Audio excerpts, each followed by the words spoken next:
Michigan State at the Big House on Saturday night. Let's get after it with Justin Rowe from Blue by 90. Catch his work and everybody else there at blueby90.com. Also, podcast uploads on Monday and Friday. Justin, how you doing today?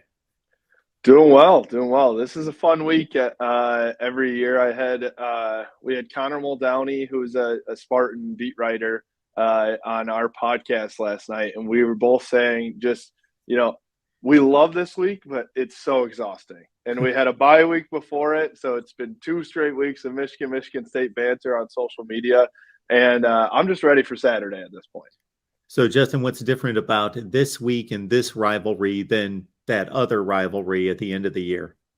I think it's that it's closer in vicinity. I think, Michigan-Ohio State is obviously I would say a bigger rivalry, but with Michigan State, I feel like there's so many more people that work together that are, Michigan and Michigan State fans, and you see each other at the grocery store, and that's how I feel. I grew up on the west side of the state, so it's definitely that way, more than you see in Ohio State fans. So that's where I think it's one of those things where you truly know whether you win or lose this game, you have to go to work on Monday and face your buddy, your coworker, who's your rival fan, and you got to face the music there. Yeah, I know I can Google this, but East Lansing and Ann Arbor, it's like an hour 15. Yep, that's exactly right. Yeah, it's close. So yeah, Ohio's kind of like, okay, and shoot, like you just said, we had a Michigan State guy on here the other day, and he very much conceded. We know that they're our biggest rival, that we're not their biggest rival. We get it. I wish there were more Spartan fans like that then. That would be nice. So, the other thing is that Jim Harbaugh said during Big Ten Media Days, because with everything that was accomplished last year, of course, Michigan State won the head-to-head and have won the series here 10 out of 14 years, that he said, here are the goals. Michigan State, Ohio State, Big Ten championship, national championship. So regardless of the 23-point spread and anybody outside the state or outside the conference, it's like, what's the big deal? Michigan should blow them out. It is still one of the goals.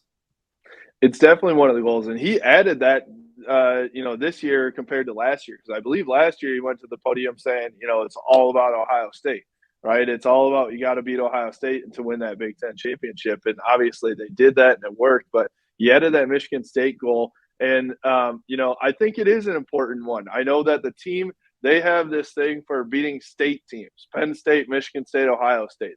Those are, 3 of the top dogs in the Big Ten that they really put an importance on. So this one is I think it's one of those little, I don't want to get into the little brother thing, but it is like a brotherly rivalry. You grow up with them, you do it all. There's some banter back and forth there, but I think it's an interesting narrative with Jim Harbaugh, honestly, because, Jim Harbaugh could go and win the Big Ten last year, beat Ohio State. He could have an 11-1 game or 11-1 record this year, 10-1 going into Ohio State. Who knows what happens in that game? If he loses this game to Michigan State, what do you do with Jim Harbaugh? You're 0-3 against 3 lesser teams in Michigan State in 3 years with Mel Tucker. I don't know where you go with that, because I believe you still think that Jim Harbaugh is the right guy for the job in Ann Arbor, but there's just this thorn in your side of Michigan State, and you feel like you should have beat them 3 in a row. So that's where I think, the pressure is on Jim Harbaugh a little bit this week. Yeah, with Mel Tucker winning the first 2 matchups. And it's so funny because our perspective on coaches changes almost, with certain coaches. There's been a time in which Mel Tucker wins those 2 games. And if we're sitting here at this point last year, there were folks all over the place saying, well, Mel Tucker's a better coach than Jim Harbaugh.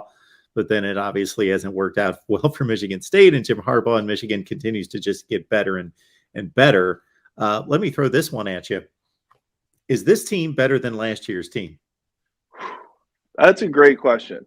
That is a great question. I think, I think that they might be. I think the defense, it doesn't quite have that star power, the spark that they had last year, but altogether, they're a pretty dang good football team. You know, they're a pretty good defense, and that secondary is proving to be really good when we had some question marks there as well. So I think that I think the firepower on offense. I didn't know if they would be able to reload that. You know, I knew it was the offensive line coming back for the most part, but they scored 40 points a game last year. That's the most at Michigan in a long time. It was going to be really hard to repeat that. Guess what? They're more than 40 points a game right now, and they are dominating. So, I think as we stand right here, essentially in the middle of the season, I do think this team is better than last year. I think the way you prove that, though, fully is the way that they did it last year, which is you finish October and November here with a bunch of W's in the win column. That's something that Michigan hasn't been able to do in past years, and that was the issue. I think they're better. I think to the point that you've made in the past when looking at the defense that even without Aiden and Ajabo, Dax Hill's a huge loss, probably the best defender that they had in the back end. And then also Josh Ross, even with those losses, that collectively sometimes guys just play better together and don't rely on the superstar to get it done. And it seems as though that they've done that. Yeah, they definitely have. I think this group on defense too. You think you replace the D coordinator? No, nobody talks about that right now. You replace the D coordinator, who was replaced. He was the replacement the past year. So, Jesse Minter has come in and done a phenomenal job. I think in terms of, hey, how do we get this to be up to par with where we were last year? But they play really well in complementary football. So it's something that has, they've done really well at that. They have been able to, really, play together, not rely on one person. Mike Sainristil in the secondary has done phenomenal. Mike Morris up front has done phenomenal as well. So yeah, I'm super excited about this defense and how they've been playing so far. And then on the offensive side, Justin, this is the way I look at it. For as much respect as I have for Hassan Haskins, and we had a certain perception of what Blake Corum was, and what he was in that offense was a complementary player. He was a guy that just worked in space, and he was more of a situational player versus Hassan was the battering ram, the go-to guy. Well, Blake Corum's shown that he can be that guy too, plus be the explosive guy. So I think they've upgraded there. And then Oluwatimi's a great center. So they have one of the best centers in college football that they didn't have last year. And oh yeah, the quarterback. So with all that, I just think that the offense is just better. And even though they haven't necessarily needed to be explosive, it's there when they need it. I'm not sure that we've even seen the top that this offense can go. I think they've done everything that they've needed to win football games so far. But, I mean, you really haven't seen J.J. McCarthy do anything crazy, right? His completion percentage has been awesome. But, they haven't had him throw more than, I think, 24 times a game, which I think is exactly where they want him at. But, obviously you run the ball for 400 yards. You'd say that's probably the tip top of what you can do on the ground game. But I think that there's a piece of the playbook that's still under wraps here for Michigan. So, I think that you add in those layers, you add in J.J. McCarthy's arms and his legs, and you think, what could they possibly do even more? But this offensive line, to be able to upgrade that offensive line after the year that they had last year is pretty unbelievable. And to continue this run game. And then, your point with the running backs, I was worried about Blake Corum. Can he be that every down back?